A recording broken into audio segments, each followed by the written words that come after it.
Good morning, and on behalf of the Oklahoma Department of Career Tech, I would like to welcome you. We are so excited to have you join us for our very first OEIP, or Oklahoma Education and Industry Partnerships, virtual monthly event for the new school year. My name is Kara Pattison, and I am one of 8 regional coordinators. We serve as liaison between the state agency and school administrators at K-12 and technology centers across Oklahoma.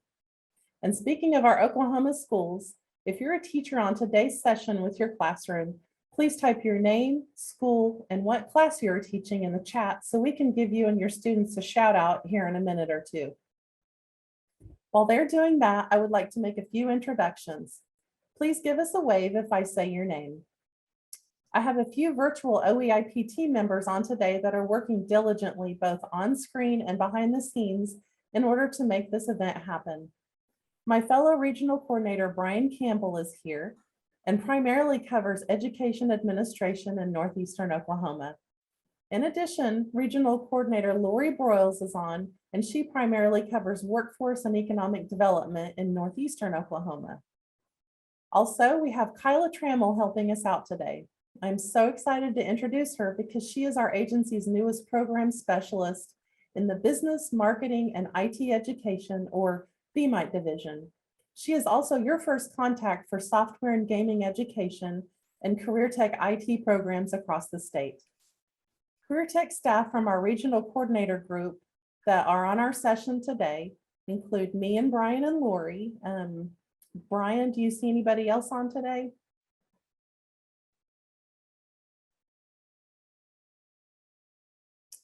And from our BMIT division, I see we have Paxton Cavan. She is a program specialist for BMIT. And Kyla, is there anybody else from your division on that I missed? Okay. Finally, I'd like to give a shout out to the classroom students and their instructors joining us today that said hello in the chat. Brian, who do we see in the chat today and where are they from? Brian, you are muted. Oh, sorry. How about that? There, that's a little better. I was looking around. I see Hito Damani's class there at Canadian Valley at El Reno. And right now, I'm sure there's some other ones that I just don't see the classrooms participating, but we always obviously have a lot of teachers on, but and oh wait, I just saw Laura Williams' class just jumped on. Laura, good to see you and your class out there. And then those are the only classes I see right now. Okay. So let's see in the chat, I see Tiffany Veal, computer science at Metro Tech, Shannon Starr from Epic Charter School, Ada High School, the Gordon Cooper Technology Center Digital Careers class, Betty Lawrence. Ginger McClure says hello. Patal. Corbin Allen from West Watkins is on. Alicia Club from Kiamichi Tech and Durant, her graphic design class is on. Jeanette Slater from Tri-County Tech in Bartlesville. Her computer repair and networking. Fran Bewley with one student from Gans High School. She's a K-12 counselor. Dusty McCartney from Willard and Ada, her 6th grade STEM class is on. Anita Manuel from Epic Charter School, College and Career Readiness. Denise Wilkinson from Burns Flat, Western Tech. She teaches multimedia. Central Middle School in Bartlesville. It's their Project Lead the Way Gateway class. Rachel Hurt from Moore Norman Technology Center. She teaches programming and software development. I bet she knows Barron Winters. Let's see, let me scroll down here. I went backwards.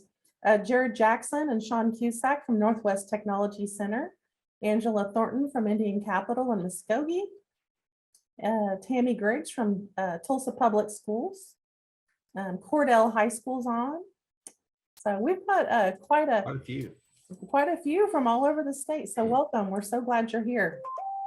We love having students join us. The goal of our OEIP sessions is to provide insight for educators so they better understand what our industry needs are in Oklahoma And they can then in turn bring these meaningful career experiences and information to their students.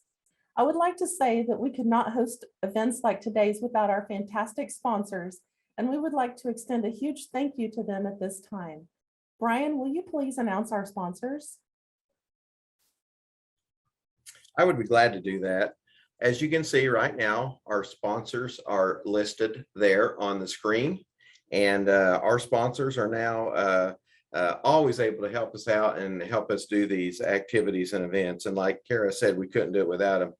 But on the screens, you'll see we have Tech Labs, M3T, Heartland Payment Systems, Oklahoma Aeronautics Commission, the Canute Public Schools, Oklahoma Department of Career and Technology Education, the Oklahoma Career Tech BMIT Division, also Canadian Valley Technology Center, Warren Norman Technology Center, and OSU IT. Thank you so much for all of our sponsors and helping us be able to deliver these OEIPs.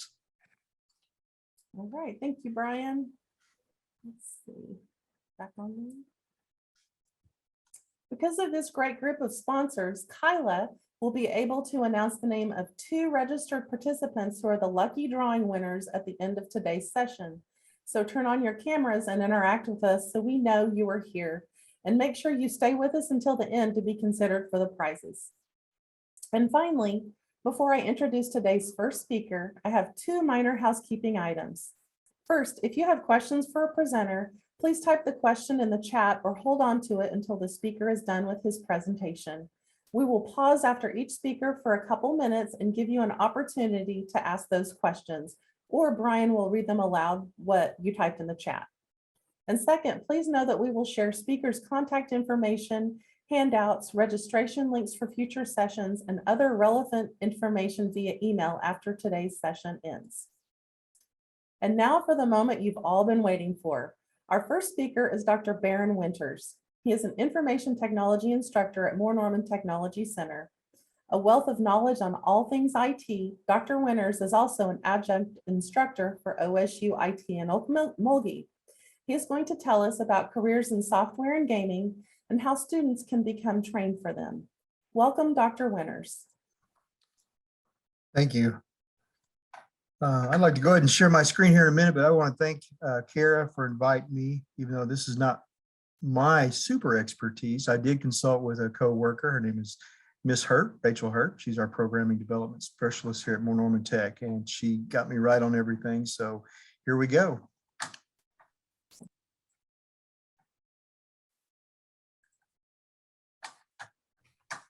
All right, software and gaming careers. It's one of the upcoming. After doing my research, I realized that this was definitely an up and coming offering.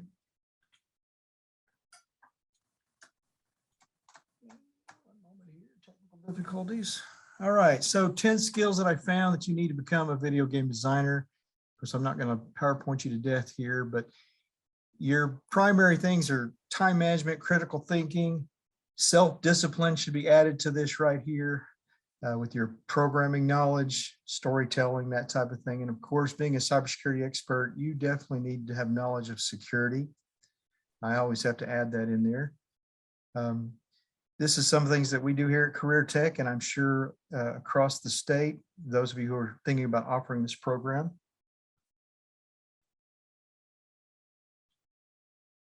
All right, so when it comes to programming, there are various disciplines.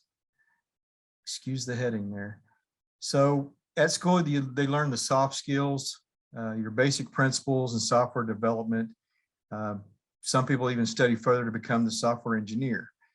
Software engineers may decide later, of course, that they want to go into the game development side of the house.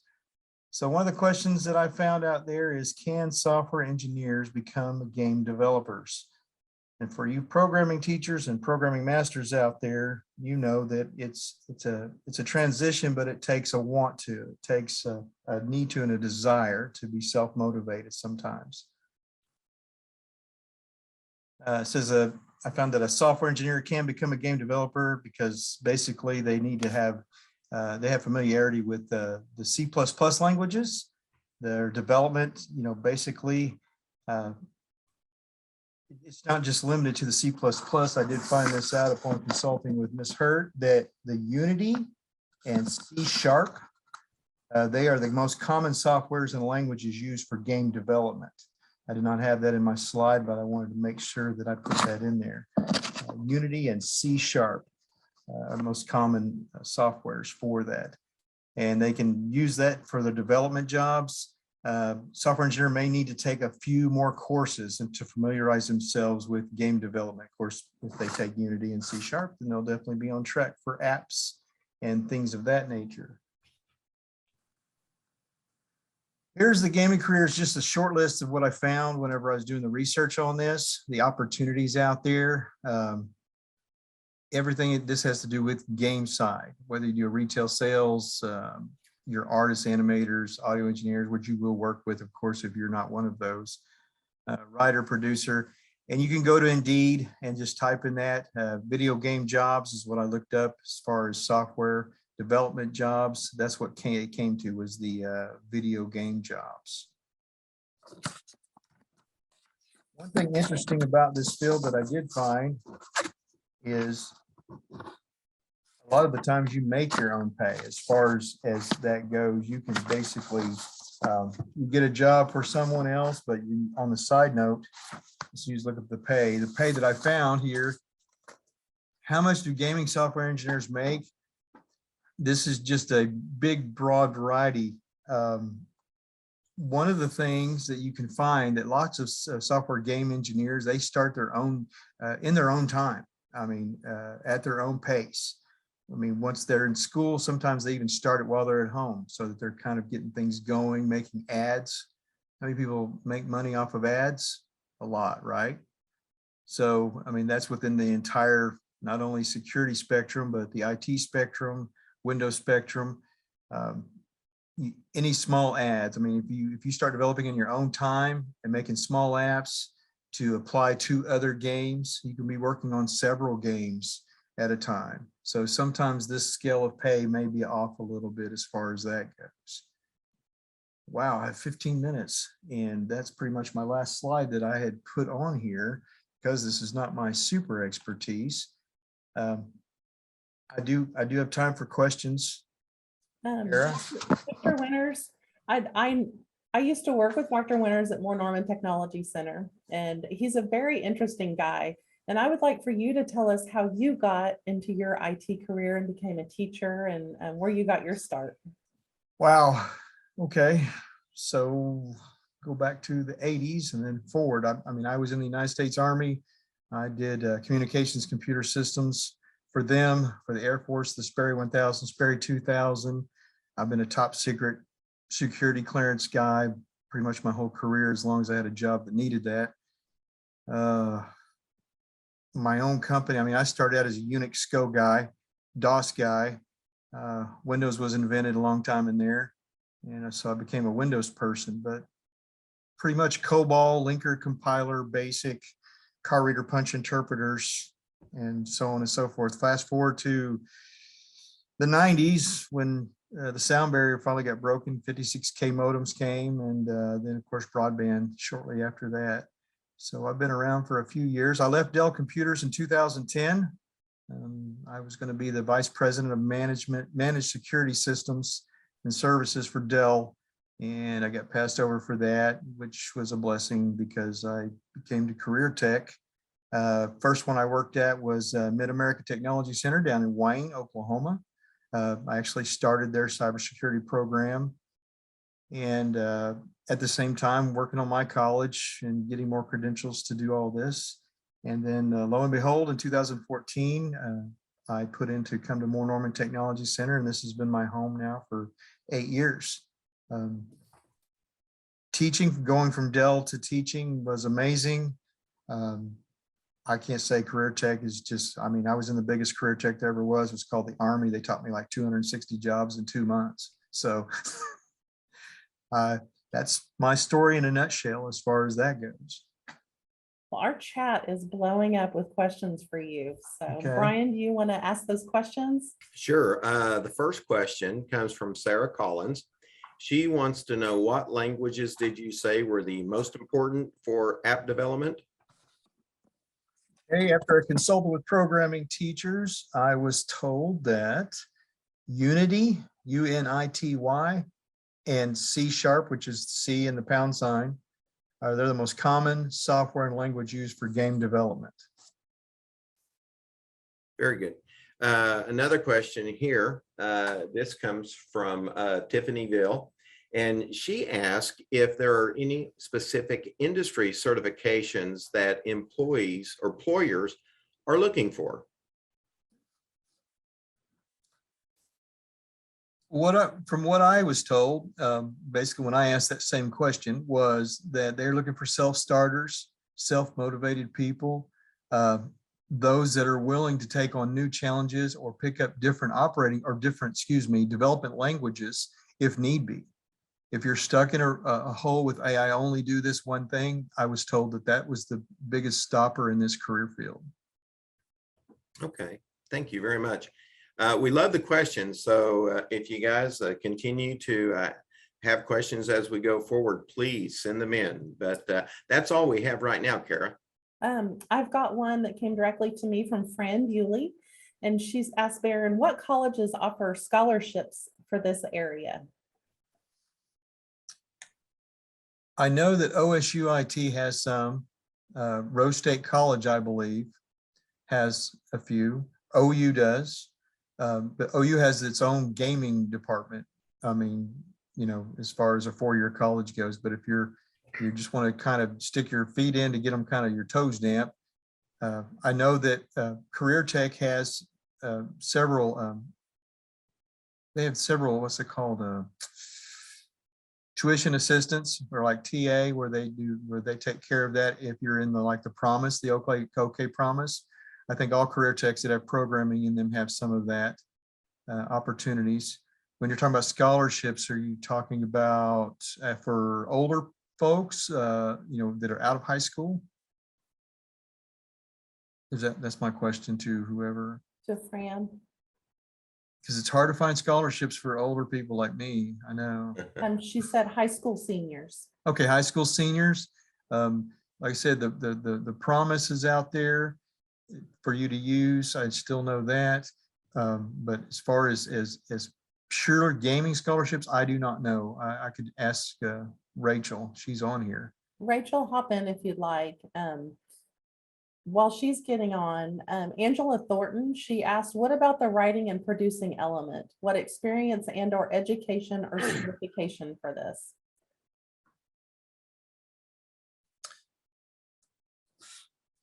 The writing, you mean underwriting or the development side? Oh, Rachel doesn't have audio on here, but she can type. So let's see, we'll keep an eye on the chat, Rachel.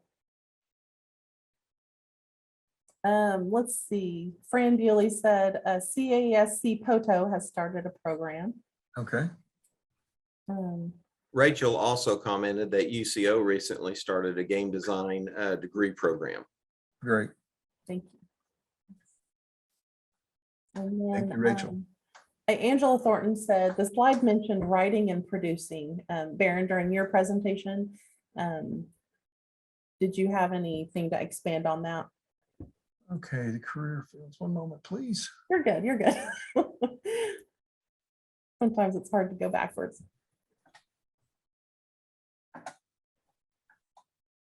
Oh, the skills needed here? No. Here we go, career fields. While you look Okay, at that, okay, writer was the storyline writers. Like, I mean, if you're like a writer from a book, because a lot of times some of these games come off of writings from other people. I mean, and you're talking about fantasy writing and stuff like that. Sometimes there's storylines that need to be written. That's the type of writing that they're talking about in that, because you know, sometimes you could be a programmer just point blank, but you have no creativity and no creative juices. So you're taking a writer to help the storyline of the game. and what was the Rachel other is one? on. She has audio. So Rachel, do you have anything you'd like to follow up with some of the questions? Yeah, can you hear me now? I can hear you now. There she Hopefully is. it's not too echoey. I've got it playing in my classroom and I just hop back here on my laptop real quick. Welcome. Okay, so can you repeat what the question was that you guys had? Let's see. Barron just explained the writing and producing piece. There were questions about what scholarships are available out there for high school seniors. Okay, I usually recommend that students go on to get a programming degree first and then go into game design, because you don't want to just kind of pigeonhole yourself into one area. So if you get a computer science degree, then you can go into any of the computer science areas. It doesn't just have to be video game design. So I typically recommend to do the computer science degree unless you're more artsy, music, stuff like that, because that is all encompassed in that game design degree. Whereas in computer science, you're not going to get all of that. So that would be the difference. Okay. It looks like Tiffany said OCU has a computer science fellowship, so I'll have to check into that. I haven't seen that one. A lot of my students have been looking at UCO for the game design program, but many of them are going to go on to get computer science degrees and then kind of branch out from there. So Okay. as far as scholarships go, it's going to be typical scholarships that are offered to most college students. And I know there's a college in Dallas that a student mentioned last year that is specifically for students that have autism. So that may be an option as well. Okay, thank you. Let's see. What certifications do you recommend for students to obtain before they enter the workforce? Rachel? For game design development, that's really something that you can start out without, like Dr. Winters said, you don't even really need a certification. You can just kind of start doing it on your own. Just get out there, start Googling and learn by experience. That's the best way to do it. So I don't really, there's not any certifications I would recommend. Really the programming field is more college degree. Okay. Well, Dr. Winters and Mrs. Hurt, I love how you two can piggyback off of each other. And I know you work very closely together. And so thank you so much for working together on this and sharing your knowledge, because you are a wealth. Thank you so much. Kara. Thank you And all. thank both of you, and also Moore Norman Technology Center. You've been honored advocates for OEIP, and we so appreciate the work you do to train tomorrow's IT professionals. So, and now that we've heard from Dr. Winters and Mrs. Hurt, I'd like to introduce one of his former Moore Norman Technology students, Gabriel Curtis. He's going to take us on a journey of his career path from learning computer programming around age 10 to entering Dr. Winters' cyber defense program at Moore Norman at age 16, finishing the program in a year, and then starting work as a software programmer for M3 Technologies within a month of receiving his education. Hopefully I got that timeline right. In his current role, he writes software for casino machines. How cool is that? Gabriel, you may be getting some like secret messages, people wanting some tips. So I know we are all interested to hear your story. So Gabriel, the mic is yours. Please take it away. So, hi everyone, I'm Gabriel. I'm 18, and I think really my biggest headliner, and the one that always trips people up, is that I tell them I'm 18, that I've been programming for 10 years. I always get this huge look on people's eyes. People's eyes go about that wide. And I always got to explain, yeah, I've been programming since about that young. Started off super early. It's always something I've been really interested in, computers just in general. Learned it myself, picked everything up from Google, learned by experience, like everyone's suggesting. I think, in my opinion, that's the best way to do it. My junior year of high school, I decided to enroll in Moore Norman. I figured that IT would be a better path to go because there are more job opportunities in IT. So I entered Winters' cyber defense program. Went through it a lot faster than I thought. I figured I would go into Moore Norman. And honestly, I figured I'd be a little bit more stuck. Winters really helped me. He recognizes all the different types of learning styles. And I think really that's the biggest thing for educators, is you got to recognize everyone else's learning style. Some people learn great from books. Some people learn great from tutorials and everything. I'm not that way. I'm more of a hands-on person, and Winters recognized that. And that's really what made him one of my favorite teachers of all time. He let me be in the lab, experiment around with all the things that Moore Norman had to offer, and I learned a lot. Got my A+ 6-7 months of being there. Got my Security Plus a few months after that. After that, I worked with Todd at Moore Norman, Todd Hendrickson and Winters to help me find a job. So after I got those certs, I got a help desk job. Worked there for about a solid 2 weeks before I decided I'm not into customer service. A friend actually at Moore Norman, Jonah White, he helped me find a job here. Actually, he'd been pushing me to join here at M3 for a while. Even whenever I got that help desk job, he's like, dude, I'm telling you, you're a great programmer. Go interview here. You want to be doing programming. That's the better way for you. Eventually, I gave in, took the interview, went great, really great. Got the job offer the same day. Took it here. Now work on casino tech. So for those of you who have been to a casino, all the devices surrounding the machine, like the bill acceptors, or whenever the machine spits out your ticket or it takes your money, I work on all the code around the machine. I don't work on the games, so no, I can't rig them, but I do work on all the devices around it. So we get machines from other companies, IGT, VGT, a couple other companies. We integrate it with our solutions, and then we send them back. So they buy our solutions to integrate into their machines. And that's the kind of thing I work on. I'm a C# dev on paper, but really I do a whole bunch of other stuff. I've learned a lot here just in the few months I've been here. I think I've really expanded my scope programming. I came in as a C# dev. Now I'm C#, SQL, Java. I've worked on a little bit of iOS even. So Moore Norman really helped me to get into the workforce quickly and helped me to get a good job that where I learned a lot. I think after here in about a year, I still do want to go to college, even though right now all I have is my certs. I definitely do want to go to college. I want to get a degree in computer science. I think that'll really help me both just establish myself professionally and maybe move up just in my career as I move forward. I really like it here and I'd like to stay here a while, but more opportunities come my way. What can I do? So I think I want to take a gap year this year. I think for me, it'd be a little overwhelming to start both a new job and a new college at the same time. So I want to establish myself here for about a year. I'm going to go to college next year. So I'm going to keep renewing my certs. So with those certs and the degree, I think I'd be pretty established, plus the year of work experience. So I think that's my journey from 8-year-old programmer to 18-year-old programmer. So you weren't 10, you were 8. That's pretty impressive. So thank you, Gabriel. You came very highly recommended by Dr. Winters to present today. And I think we can all agree that your future is bright and can't wait to see and hear about the great things you're going to accomplish in the future. Thank you. You're welcome. Does anyone have any questions for Gabriel? Kara, right now, we don't have any questions in the chat, but from the previous component, we do have from Royce Liston that she wanted us to know that Oklahoma City Community College has a computer-aided technology with game option, and that they also have esports and house it on the game lab or on their game lab.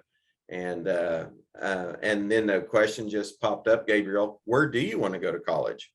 That is a great question.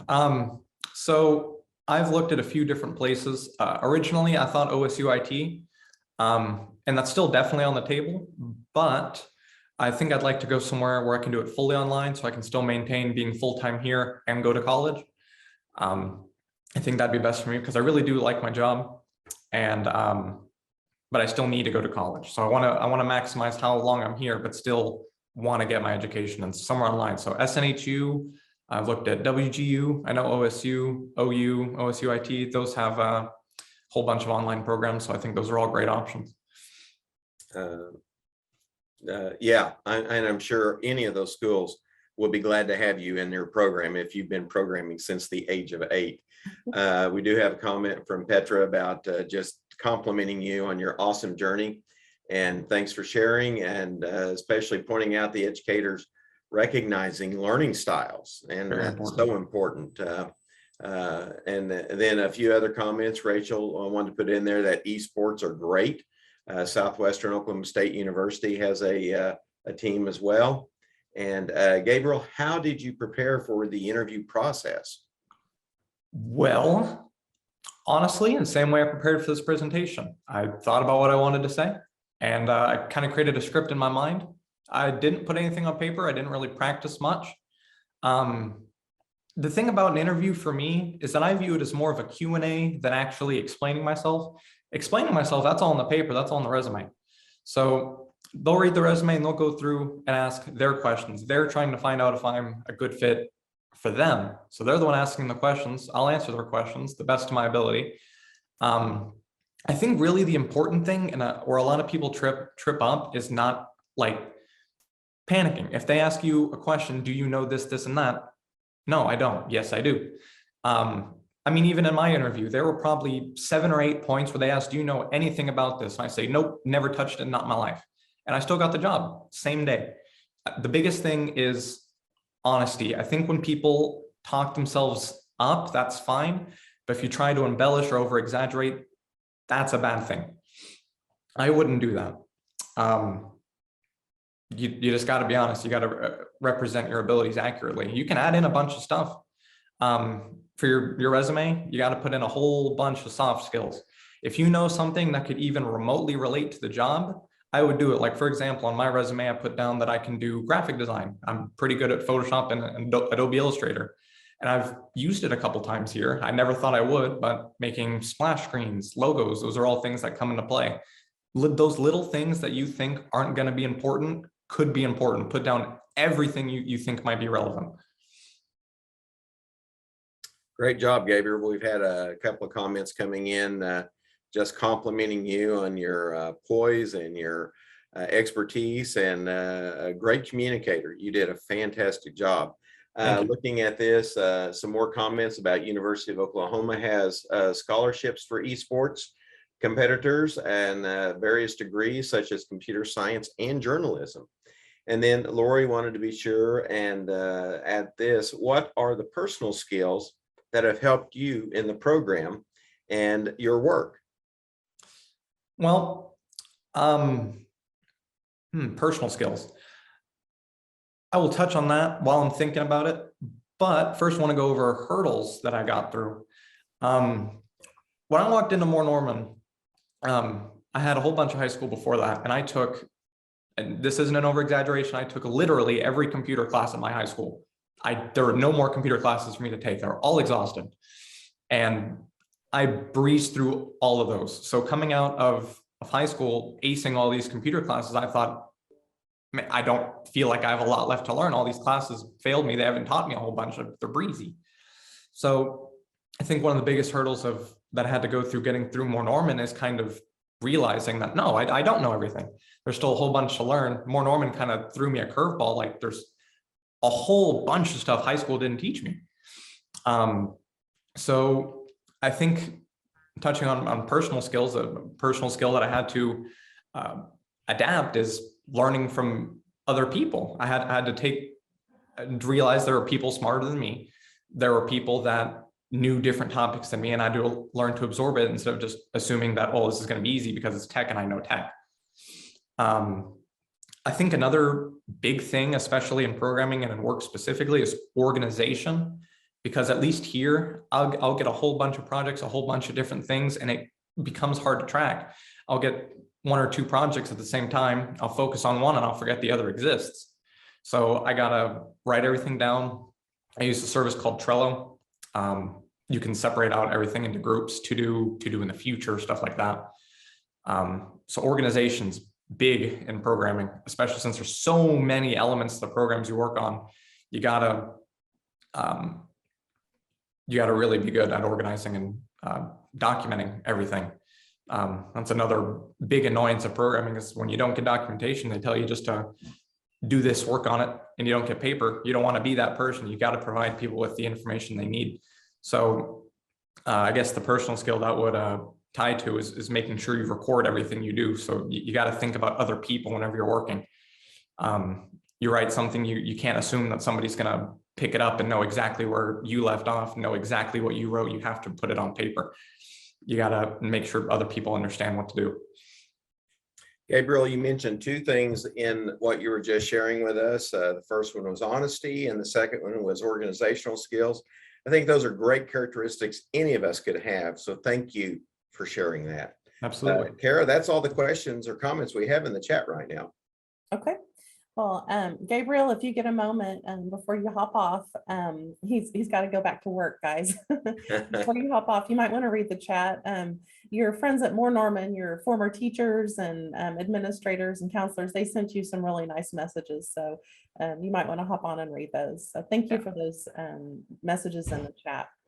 So many of you may already know our next speaker, or at least heard of him. He's been around career tech since before birth. As the son of two retired career tech educators, Pat and Susan McGregor, he could have chosen any program and career path out there, but he chose to pursue a career in IT. Today, he is going to tell us how he went from being a kid interested in computers to being a career tech IT student and now a software developer at Heartland Payment Systems. At this time, I'd like to hand the floor over to Bryndon McGregor. Hey, everyone. My name is Bryndon McGregor. I have not been coding since I was 8. I think I started when I was 13 or 14, 7th or 8th grade. So Gabriel's got me beat there. But I actually started using a computer and mouse when I was 3. So I'd say that's pretty early to start something. So I'm going to start this today. I'm currently a senior software engineer at Heartland Payment Systems. What I do is I lead one of our teams here in front-end web design. We use React and C# for creating our web apps here. And today I'm going to kind of tell everyone how I believe I got here, my future goals, and some nuggets of wisdom that I think will help out someone wanting to pursue something in the software engineering field. Before I start that, disclaimer, I'm only 28 years old, and there are so many things that I don't know. And I'm speaking from strictly my personal experience. Your career path to software engineering could look a lot different. So I think my passion for programming started with my love for video games. To name a few of the ones I played and still do, World of Warcraft, Legend of Zelda, Call of Duty, all awesome games. Those are all pretty big time sinks for me growing up and something I really enjoyed. I think that my passion for those video games spurred my interest in programming. It kind of was like, well, how are these actually made? What goes into these massive, awesome games? That led me to start coding an entry-level language called Scratch. I started that in a computer class in 7th grade. Scratch is still around today. It's a really easy way to kind of understand how coding works at a very high level.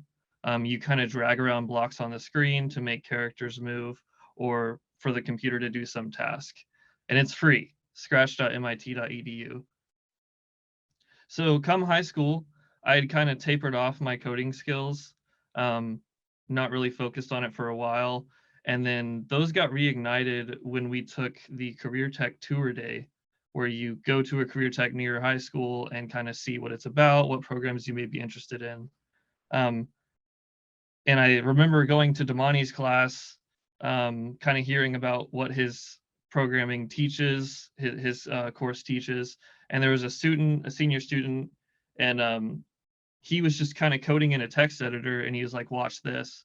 And he put some hieroglyphics into the screen, and then on the other screen, something appears. And he was actually coding a website in HTML. And it was from that moment I was like, oh my gosh, this is awesome. I really need to learn how to do this. And for some people, they call that magic, right? But that's kind of an easy way to cop out and not really understand what's happening in coding. So that's what kind of spurred my interest there. So the year after that, I started taking Damani's class. Shout out to Damani's class. I think I saw you guys in here. Damani's an awesome guy. The class was hard. I mean, I'm not gonna lie, coding is hard. And what I think kind of pushed me through that class was not just pure intelligence, because I don't think I was the smartest person in the class by any means, but also the willpower and motivation to be good at something and then being able to accept that sometimes you have to fail to get better. So fast forward after the career tech era, and I went to UCO for management information systems. I actually started in computer science at UCO, but there's a ton of math and it was very intimidating. So having a full-time job at the time, I decided to switch over to management information systems, which is definitely a viable career path for software engineering.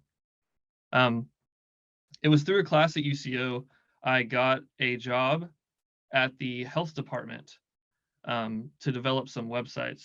So starting there, they kind of started everyone on help desk, and then quickly it became known that I had coding skills. So I started coding websites. Fast forward months, few years later, and I am now the lead developer at the health department. I think I was technically IS Application Specialist 3, which is kind of their highest role there at the time. That career kind of brings me to a point in this talk where I want to share a nugget of wisdom. Throughout my whole career so far, I haven't always been like the best coder in the shop by any means. Sometimes, yeah. But what really sets me, I believe, apart from some software developers is the ability to communicate effectively, which I know some other speakers have said already, but it really is important. Day in and day out of coding, you're solving problems with other people, not just by yourself. And that requires very effective communication skills. So there are coders out there who can be fed requirements by slipping a piece of paper under the door, and they never talk to anyone, but that's not going to get you very far. I would really stress that if you want a career in software engineering, you really need to focus on your communication skills and your coding skills. They're both important. If you do that, I think you can go really far. So after my bachelor's degree, while I was still at the health department, I also had the career tech diploma from Damani's class. I landed a job at Chesapeake Energy, which probably a lot of you know. They used to have the Chesapeake Energy Arena. They're one of the biggest energy companies in the state. My time there was amazing. I was working on a flagship product that was built in React and React Native. It saved the company millions in revenue over multiple years. Some really fun facts about working at Chesapeake is they have an amazing workout facility that all the employees can use. There were multiple restaurants on campus, any food you could think of. My kind of daily routine was, depending on how the day was going, I would go to the workout facility at lunch. If it was a stressful day, I would go to the hot tub and chill out for like 30 minutes, go pick up a warm cooked meal and go back to my desk and keep coding. Sometimes work out, sometimes play basketball. It was really a dream workplace to be. Loved it so much. Come COVID, oil got a bit rocky, and so did Chesapeake as a company. So I followed my boss over to Heartland, which is where I am today. At Heartland, I'm developing some new applications in React and C# that are going to help pave the future of the company. So that's kind of how I got where I was today. There's definitely a lot of skills in there that helped me get here, and career tech was a foundational piece in all of this. Some of my future goals, I enjoy coding pretty much more than anything, and I don't see myself getting into a managerial role in the future. Maybe one day that will change, but for now I want to be a coder as long as I can. It's something I very much enjoy. I'd love to work at maybe Apple, Coinbase, Netflix if I had the opportunity. Last kind of words of advice I want to give is, right now there's a huge need in software engineering for mobile developers. What I mean is coders who specifically are trained to work on iOS or Android devices. The mobile phone market is growing very, very quickly. And here at Heartland, we even struggle to find mobile developers because it's such a competitive industry. So yeah, if you have any interest in that, I mean, you can teach yourself on Google or get a teacher who knows how to do that. And yeah, that's pretty much it. Thanks for listening, and I'm open for questions. So Anybody have any questions for Bryndon?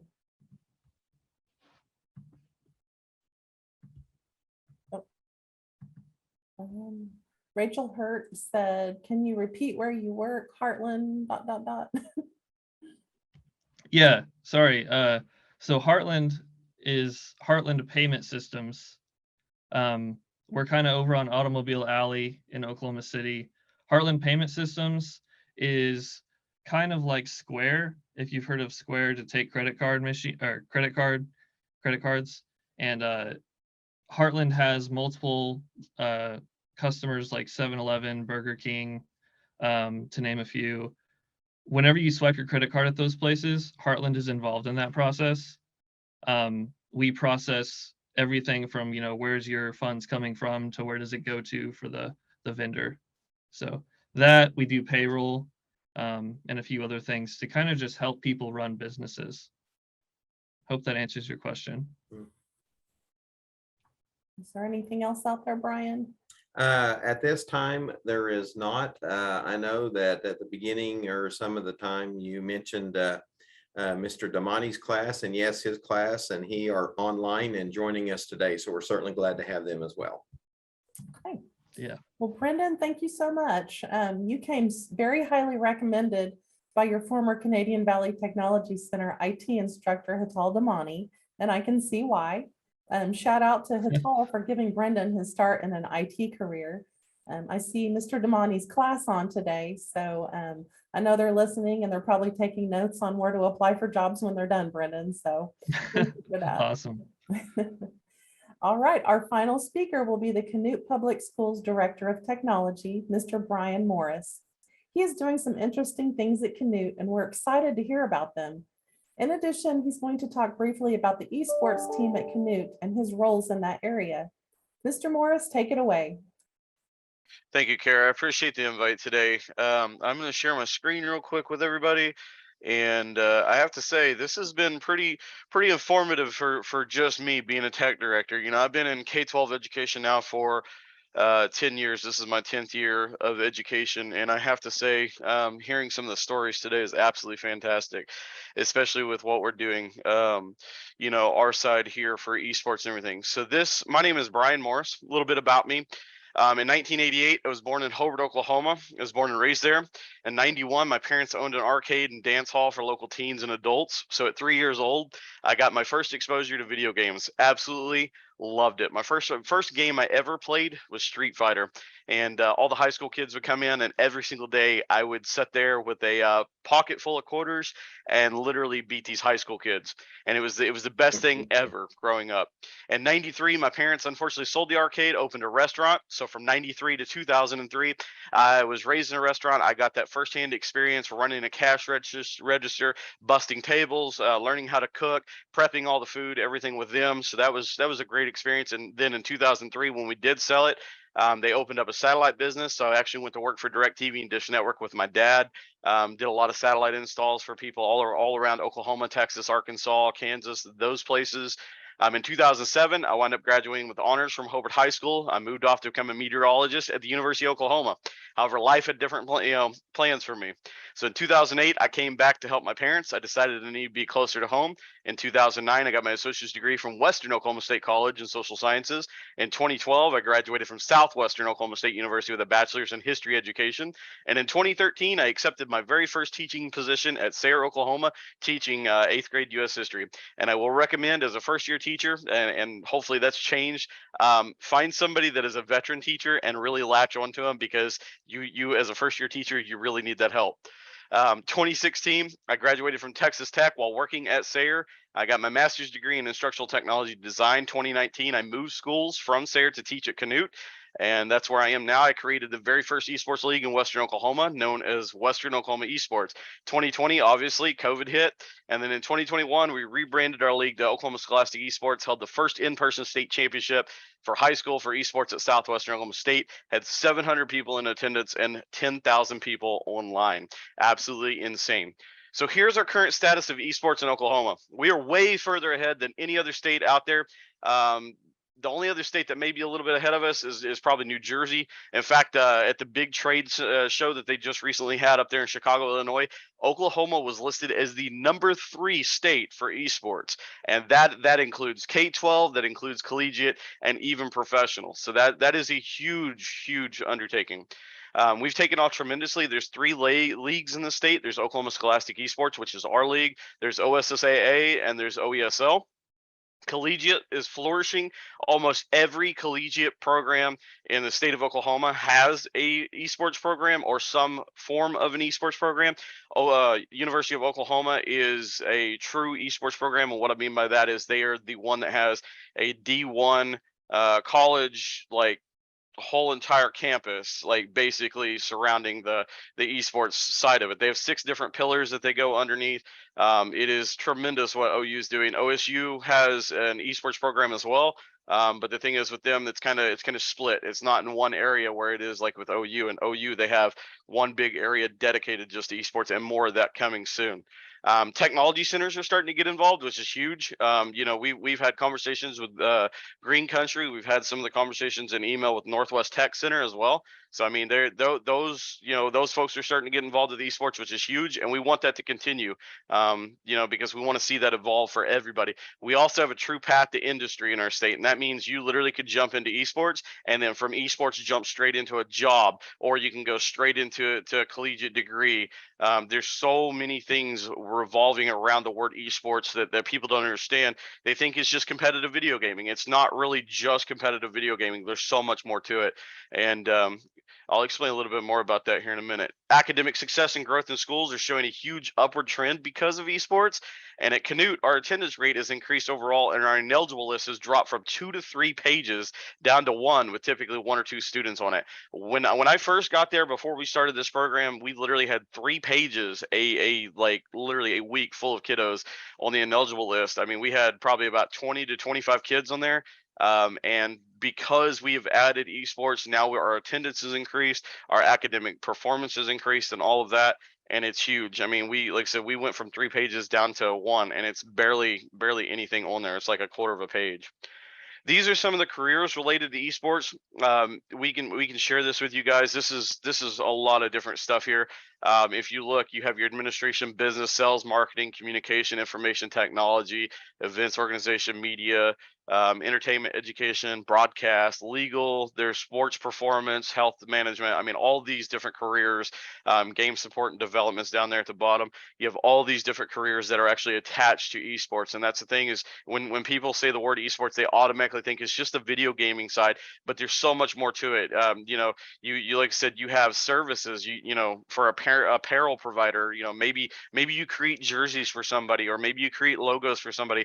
That's directly tied to esports. I mean, all of these jobs on this list right here can be tied back to esports in some sort of way or form, because you're always going to need those key jobs right there, you know, going into esports. It's kind of like a caterpillar. When you have one leg that's busted and out of whack, it's really hard for it to continue on. But that's the good thing about esports. It's so inclusive. And that brings me to my next slide here. Esports are for everyone. We are still collecting our 2022 data. However, out of the 28 schools that currently have reported their data to us, out of our 117, 15% of each program's student population is female. That number is huge. That is absolutely huge for us, because in 2021, just a year ago, we only had 5% female representation in our programs. So this number is huge, and it is continuing to grow. And we want to see that number continue to grow, because equal representation within esports is significantly huge for programs out there. Most programs have at least 40 students involved. That is just a bare average. So small programs are going to obviously have a little bit less than that, but most of your typical programs in a school district are going to have 40 plus. 42% of students involved in programs are minorities. That's a huge number, because a lot of school districts, especially in Oklahoma, are rural and low socioeconomic. So that getting those kiddos involved and giving them a reason to come to school, that's absolutely huge. You know, average GPA of each program is 3.2. Canute's currently is 3.6. 3, which is great for us, and I can explain how we got there, because when I first took over, it was a lot lower than that. 80% of students from schools currently reporting their data have said they'd be interested in going to a STEM-related degree program upon graduating. That number is absolutely huge too, because when we first started this, we had about a 50 to 60%, and it has grown over the past few years. So, Canute High School Esports. We started our program 4 years ago. Our first year, we practiced against each other and COVID hit. Second year, we played against 8 other schools. We won state in Madden, first high school state champion in Oklahoma. Third year, which was last year, we played against 36 other schools, and in 2 separate leagues. We won state in Paladins. We were state runner-up in Call of Duty and Madden. We went undefeated in Rocket League, 12-0 in another league in the state. Our junior high won 6 out of 8 championships. Our high school sent 7 out of 8 teams to state. We ordered our state rings, and hopefully they're here by the end of December. And we sent 2 seniors off to Northwestern Oklahoma State University on scholarships for Call of Duty. This year, which is our 4th year so far, our high school is middle of the pack. We have a little bit of a learning curve. We still have about a 70% win ratio, which is good, but we're dealing with a lot of freshmen coming up, because I graduated 12 seniors last year from the program, and now those freshmen have taken over, so we're kind of trying to figure things out. Now our middle school actually this year set a new program record with wins in Fortnite. Never before have we ever been undefeated in Fortnite in middle school, and this year we are, which is huge. So right here, these are some of the pictures from the events. In fact, the top left picture there, that was actually just taken recently at the High Plains Technology Center. We just did a Smash event. We had over 90 kids from high school there, and we had about 40 kids from middle school there. So you can imagine it was a little bit of chaos, but it was organized chaos, as I like to call it, and it was absolutely fun. These kids had a great day out of school, getting to interact with each other, making everlasting friendships and things like that. Top right there, that is my Call of Duty team, state runner-up Call of Duty team there. Bottom left is my state champion Paladins team. They were actually on Channel 5. KOCO did a huge interview with those guys. They were holding bananas. A kind of a little funny story with that. Throughout, we got brown bag specials for lunch, and out of the bag, the kids chose one thing to keep with them, and so they chose a banana and put it in their jacket pockets. So they had the bananas the entire day, and afterwards they tributed the bananas to the win, because they said it was their lucky bananas. So absolutely fun there. And then the bottom right, that is again more of our Smash tournament setup there that we had at High Plains. So a lot of good things going on. But how did we get there? That's the question. Lots and lots and lots of work. I'm not gonna lie, it is a lot of work. However, here's what I did year 1. In our program, I implemented student accountability day 1. I set standards in terms of academic performance and requirements. And what that means is basically I held meetings with the parents and students and made them sign contracts. The contracts were this. I implemented a 10-hour week rule. That was where they had to practice at least 10 hours a week and show me that they were actively practicing. I also held them to academic standards. If a student did not, perform in the classroom, then we had conversations with them. We put them on what we called a probationary period, and they had so many weeks to get off that probationary period. Otherwise, they received a strike. 3 strikes, and unfortunately, they were out of the program for a year. We implemented esports curriculum. We have tryouts before the summer, so I'd know who would be coming in during the fall. Anytime a student drops in the grade, I automatically contact them and meet with them to sit down and discuss a plan of action. And the reason I do that is because I feel like if they're struggling in math, or if they're struggling in reading or something like that, I want to go to that teacher with them and say, hey, my student here is having problems with math. What can we do to really increase that academic performance in your classroom? What does this student need to do to succeed? And so that is something that I actively do with all of my student athletes. Like I said, they get 3 chances to improve. Otherwise, they're removed from the program for 1 school year to take time for self-improvement. I've only had to use that twice, because typically what happens is after the first strike, the student understands that, in order to be a part of the team, in order to be a part of esports, they have to put in the work themselves. Students are very valued and shown the same respect as traditional athletes. I treat our student athletes no different than any traditional athlete. They're exactly exactly the same, because they are the same. Yeah, it's playing video games and things like that, but they all have that same thing. In fact, we've built in nutrition this year, and we're going to start running as a team. We're going to start doing some more, movement in the gym, things like that. A lot of my freshmen have already started doing weightlifting programs. So there is more than just the sedentary lifestyle, sitting down and playing games. So it's a great thing for our program, and I can't wait to see where we go. So the question is, what's next?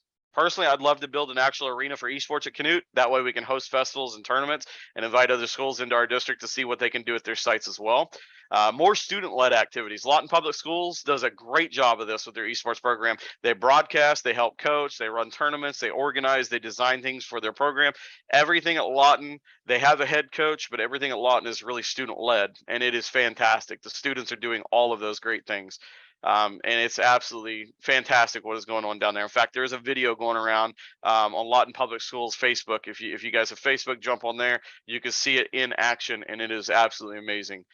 More student recognition. I feel like our students get a ton of recognition when they do big things like National Honor Society and making the team and things like that. But I feel like little things should really be celebrated. When you see your students' GPA increase because of esports or whatever else, and you notice their attendance increase and participation in school increases, those things should really be celebrated and talked about everywhere, not just in the halls. Because a lot of the times when little stuff goes on like that, typically teachers are talking about it, amongst themselves, or you're talking with your administration about it, but there's no real celebration for those kids, and I think that needs to change a little bit in order to get more student participation. That's a big thing for me is student participation, academic success, growth, and opportunities. So Oklahoma Scholastic Esports has partnered with the University of Oklahoma, so right now the sky's the limit. We plan on doing big things in the next few years with them. I can't wait for that partnership to develop because it's going to be absolutely huge. In fact, Little E League is our next project. We call it Project Early Bird. It's our 4th to 5th grade esports offering for Scholastic side.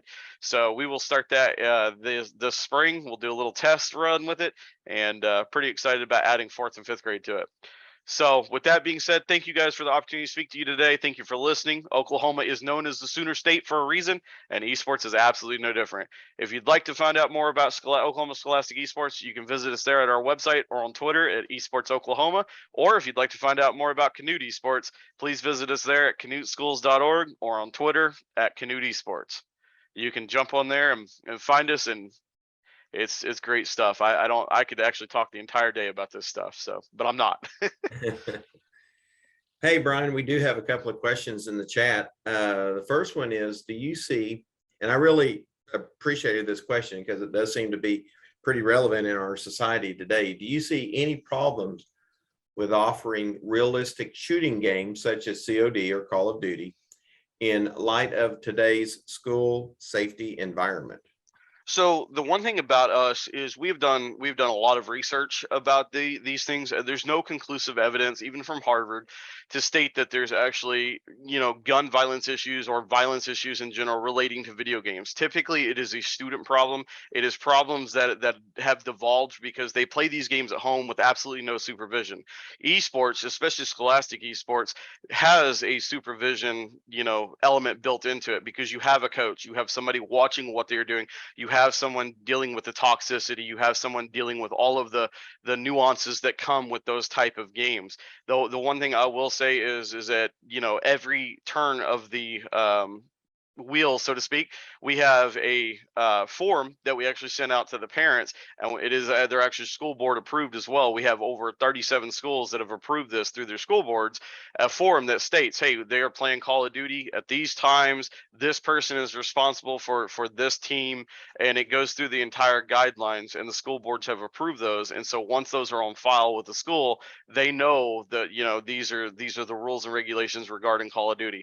One of the other things that we do with our version of it is we turn off the blood violence. There is a setting in that we turn that completely off because there are ways to get around that. We don't want that being the main focus because Call of Duty as a whole is a collegiate game. It is definitely, like I said, I have 2 kids that went off for scholarships for that. It is something that's being picked up all around the country. But yes, there is a lot of toxicity that comes with it. The thing is, though, it is up to that person that is running that program to stop that toxicity. If you teach your kids the right way, those kids will go off to college not toxic, and they will actually have a better understanding of what is real and what is surreal.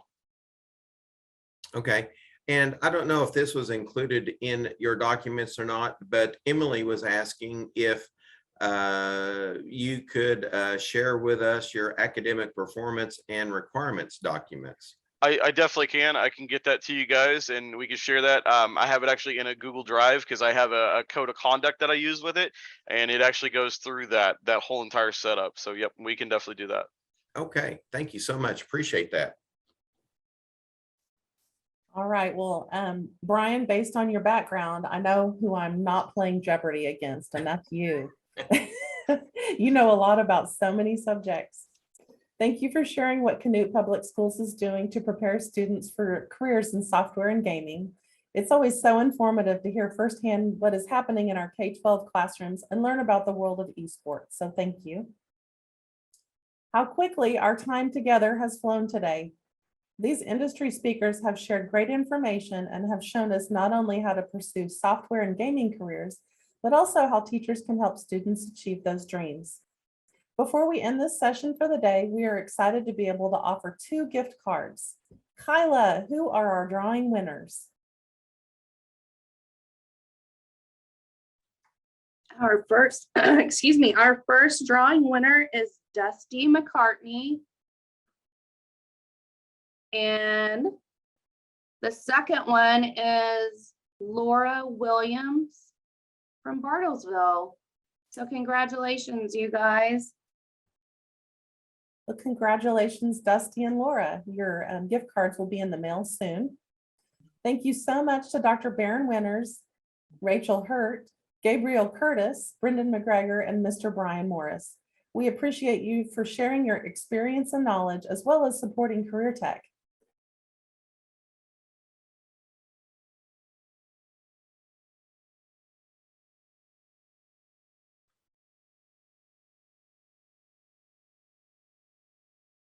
Tech IT programs. If this is your first OEI experience, we hope you come back. And since you registered for today's event, you are officially on our email list and will start receiving communication about future events. Our next virtual session will be Tuesday, November 1st at 10 a.m. It will feature nursing careers with our Career Tech Health Division. Registration is currently open, and the link, along with handouts and speaker contact information, will be emailed to you later today. This concludes our virtual OEIP session. Thank you for your participation and support. Have a wonderful day, and we look forward to seeing you in November.